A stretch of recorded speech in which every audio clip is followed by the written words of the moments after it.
തിരുവോണ നക്ഷത്രക്കാരുടെ സവിശേഷതകൾ. ശരീരപുഷ്ടിയും സൗന്ദര്യവും ആരോഗ്യവും തിരുവോണം നാളിൽ ജനിച്ചവരുടെ പ്രത്യേകതയാണ്.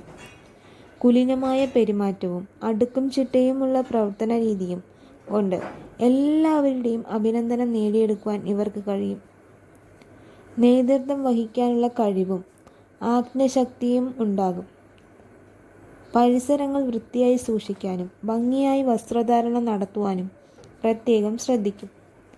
അന്യർക്ക് ശരീരം കൊണ്ടും പണം കൊണ്ടും ഉപകാരം ചെയ്യാൻ മടിക്കുകയില്ല. കാര്യങ്ങൾ വിശദമായി വിവരിക്കാൻ പ്രത്യേക താല്പര്യം കാണിക്കും. നിർത്താതെ സംസാരിച്ചു കൊണ്ടിരിക്കുന്ന സ്വഭാവമുണ്ടാകും. സത്യസന്ധത പാലിക്കുവാനും പറയുന്നതനുസരിച്ച് പ്രവർത്തിക്കാനും പ്രത്യേകം ശ്രദ്ധിക്കും. പണമിടപാടുകളിൽ കുറെയെല്ലാം കൃത്യത പാലിക്കണമെന്നും നിർബന്ധമുണ്ടെങ്കിലും അമിതമായ ചെലവ് മൂലം പലപ്പോഴും ഇത് സാധിച്ചെന്ന് വരില്ല. സാമ്പത്തിക ബുദ്ധിമുട്ട് ധാരാളമായി അനുഭവിക്കേണ്ടി വരും. പണം കൊണ്ട് സഹായിച്ചവർ ശത്രുക്കളായി മാറുകയും വിഷമിപ്പിക്കുകയും ചെയ്തെന്ന് വരും.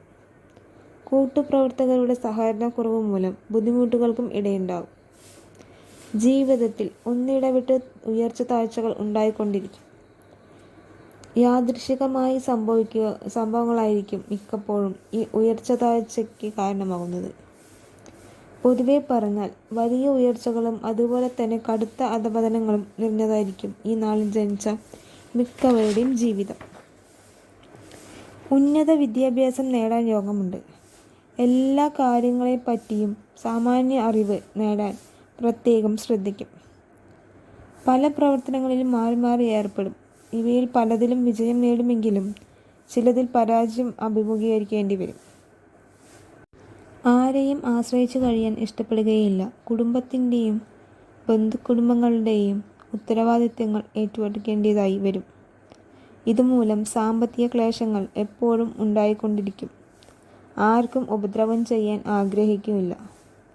സ്നേഹവും വിധേയത്വമുള്ള ജീവിത പങ്കാളിയെ ലഭിക്കും. സുഖഭോഗങ്ങളിൽ അധികമൊന്നും താല്പര്യം കാണിക്കില്ല.